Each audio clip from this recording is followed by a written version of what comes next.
Yo, it drives me nuts when I see startups and founders either coding or strategizing their startups into the ground, especially in an emerging market. My name is Jonathan Mentor. I'm the founder and CEO of SuccessMint. We use revenue operations and RevOps science to build $10 million annual recurring revenue for startups. Analysis paralysis. It's as old as high school, isn't it? Our answer to that, using the RevOps science framework that I've used to build over 36 startups to their first million, if not $10 million in annual recurring revenue, is called a parallel growth plan. You set some goals on the clock and you set some goals on the calendar. Now, this is important because when you're executing, you're gonna have everything as like this big opportunity, but not every opportunity requires you to assign it as a priority. Priorities and opportunities are different, especially in emerging markets, and this sets the core idea and framework in emerging markets like Santo, Domingo, or Sao Paulo. Let's jump into it. Sometimes good enough in startup is actually good enough. We want to get to the market. We want to pilot, right? You can think about all the things. Amazon sells all the things. They started with books. If they would have started trying to sell all of the things, Walmart would have seen them a mile away and knocked them out before the internet had a chance to respond. They started with books. That's called making sure that you get something to market, and then you can continue to build and strategize and dream. I mean, look at Uber. Uber started rideshare. Now they do rideshare. You can rent cars, you can get food, you can do deliveries. Depending on what market you're in, you can get motorcycles. Start with something, get to market, execute, and use what worked and what didn't work to your advantage so you can continue to scale.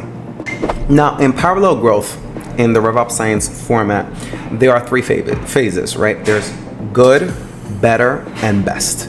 When you think about good, think about MVP. Does it work? Do the buttons work on your application, right? Can I answer the phone? Can I get whatever the product or service is to the end user? Even if it sucks, get it done. Start collecting revenue. Don't have anything coded, get pre-sales.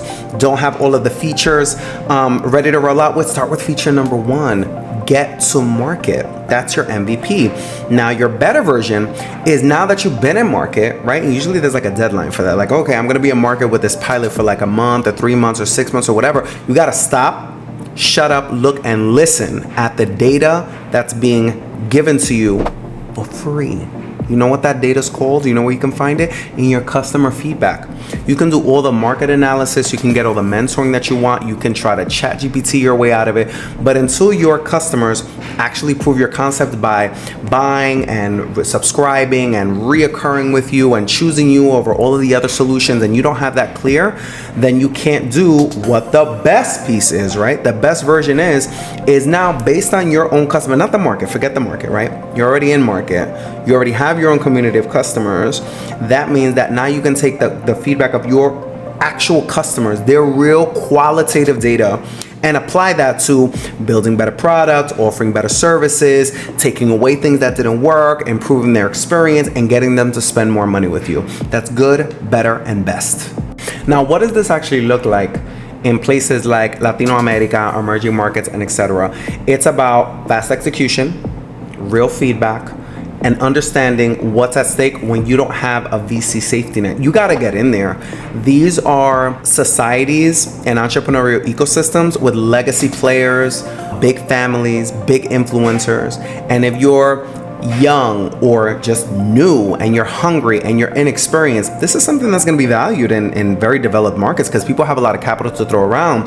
The same is simply not true in Dominican Republic or other Latin American markets. So sometimes you just got to get in and shake the table. You don't have enough money to build this big elaborate app. Well, get a sales pitch, get some pre-orders, right? You don't have chops in terms of raising VC capital, go to a bank and get a loan. This is applicable to natives to Latin American emerging markets in the same way that it's applicable to digital nomads. The same resources are not going to be available to you. So this is actually the best approach to getting traction in the market, because traction is your best friend. And as long as you get in place quick, fast, get into market, get the results, get some data to give yourself a feedback loop and stop iterating, it's going to get you to market faster. You're going to have recurring streams of revenue.